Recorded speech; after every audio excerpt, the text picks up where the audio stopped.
আমি আগে চলে যাব এটা আমার বলতে ইচ্ছে করছিল না, আমার কথা শুনতে ইচ্ছা করতেছিল। এবং বিশেষ করে আমি সিনিয়র দুজনের বক্তব্য এখনো শুনলে টেলিভিশনে বা ইউটিউবে দেখে শুনি।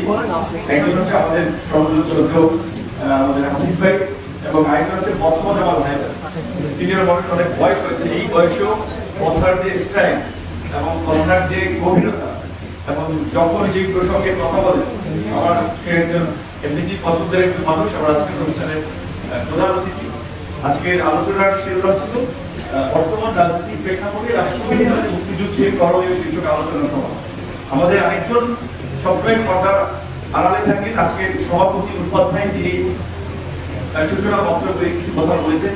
তাকে পর্দার আড়ালে হচ্ছে এই কারণে যে এখন কিছু কথা বলতে হয় যে আর কি এই যে গণ-অভ্যুত্থানের ইতিহাসের দাবিদার কিংবা মাস্টার মাইন্ড নিয়ে পরিকল্পনাকারী যিনি নানা ধরনের আলোচনা হচ্ছে, তো সেখানে আজকে আমার মনে হচ্ছে জাফরুল্লাহ চৌধুরীর কথা।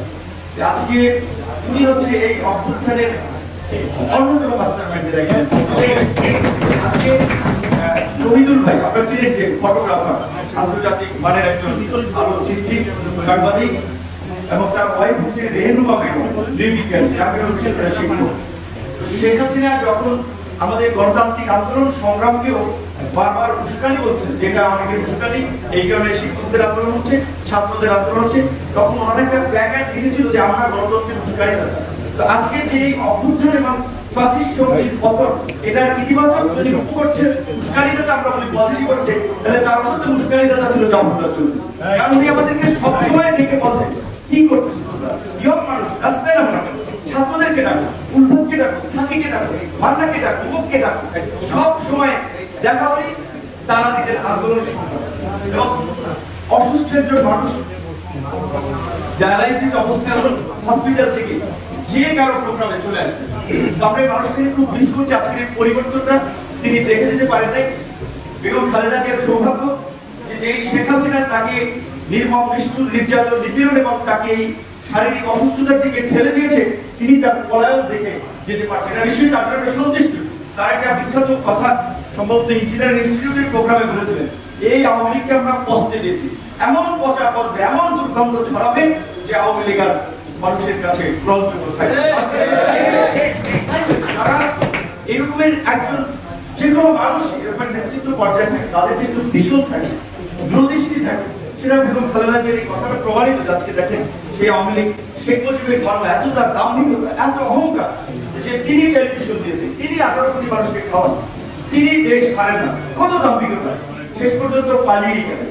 তো পালিয়ে গিয়ে আবার হুমকি দিচ্ছেন নেতাকর্মীদেরকে মনোনয়ন চাঙ্গা করার জন্য, যেটা এখন দেখছি নেতাকর্মীরা তো বলছে যে আপা আমাদেরকে রাইখা বালাই গেল, এই নেতৃত্ব জন্য আমরা এত কিছু করলাম, তাদের মনোবল ফিরিয়ে আনার জন্য, যে আমি যে কোনো সময় চট করে ঢুকে যেতে পারি।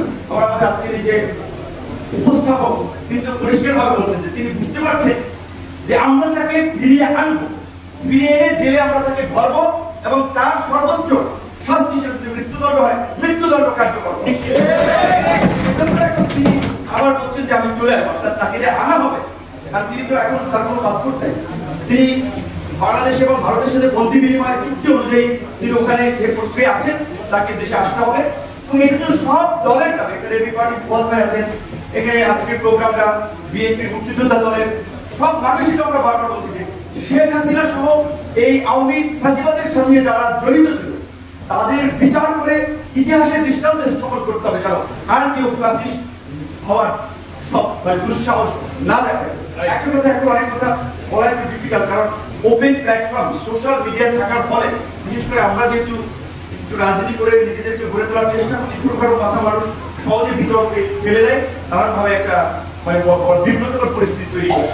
আমি যদি বলে, আপনি যদি বলেন যে আপনি কি চির করে নিষিদ্ধ চান কি, আমি ব্যক্তিগত বলবো না। আমি আন্তর্জাতিক অপরাধ ট্রাইব্যুনালের খসড়ায় যে ধারা হচ্ছে যে 10 বছরের জন্য নিষিদ্ধ, আমি মনে করি 10 বছরের জন্য নিষিদ্ধ করা দরকার।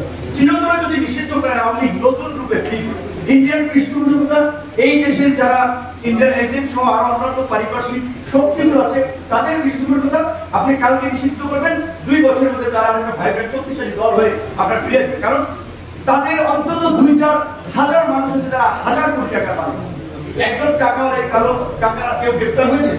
আওয়ামী লীগের মূল নেতৃত্ব পর্যায়ে একজন ব্যক্তি এখন পর্যন্ত গ্রেপ্তার হয়েছে?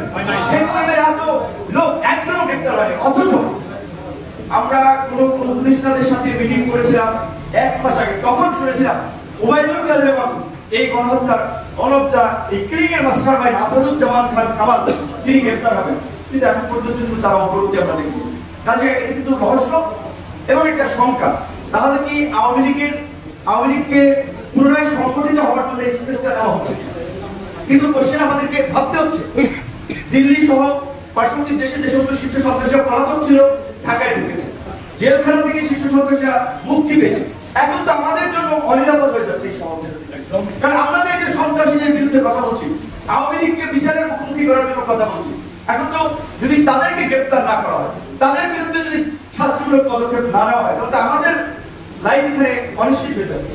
সুতরাং আমরা সরকারের প্রতি আহ্বান জানাবো, মুক্তিযোদ্ধা দলের আজকের প্রোগ্রাম থেকে মুক্তিযোদ্ধারাও চাই, আমরাও চাই এই ফ্যাসিস্ট শক্তিকে বিচারের মুখোমুখি করে এবং যারা এর মদত দিয়েছে তাদেরকে অনতি বিলম্বে, তাদের প্রত্যেককে যারা দেশে আছে দ্রুত সময়ের মধ্যে তাদেরকে গ্রেফতার করুন।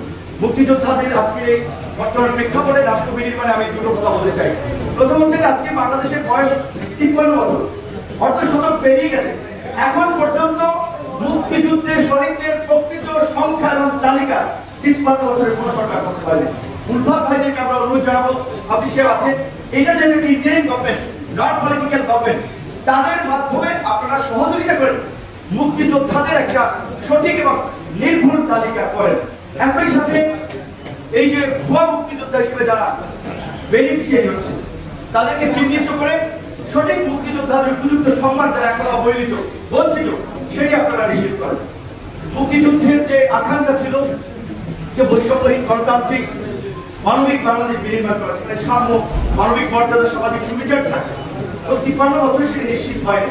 কাজে এটাকে আপনারাই দ্বিতীয় মুক্তির সংগ্রাম বলছেন, দ্বিতীয় স্বাধীনতার সংগ্রাম বলছেন, আমরা সেটার সাথে একমত হয়ে বলছি। তাহলে এই দ্বিতীয় মুক্তিযুদ্ধের পর যেন আমরা সামাজিক সুবিচার, মানুষের মধ্যে সাম্য, জাতীয়তা এবং সংহতি প্রতিষ্ঠা করতে পারি।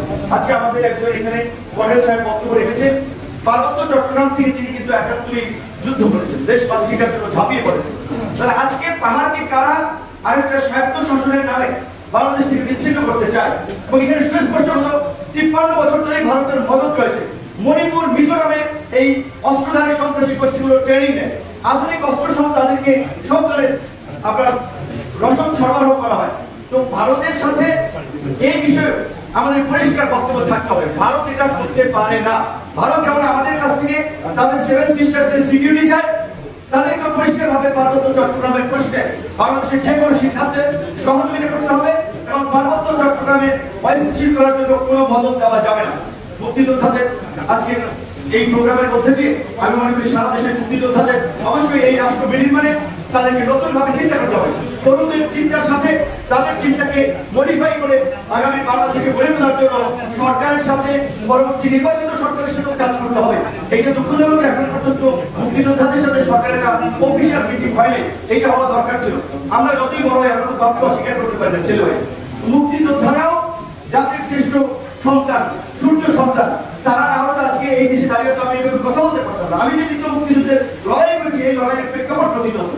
সুতরাং মুক্তিযোদ্ধাদের অবশ্যই মতামত পরামর্শ নিয়ে এই রাষ্ট্র পরিচালনা করতে হবে। সরকারের বেশ কিছু বিষয় নিয়ে আমি নিজেও অনেক সমালোচনা করছি, কিন্তু আবার একটা বিষয় এটাও সত্য যে 2 মাস হয় না এখন পর্যন্ত।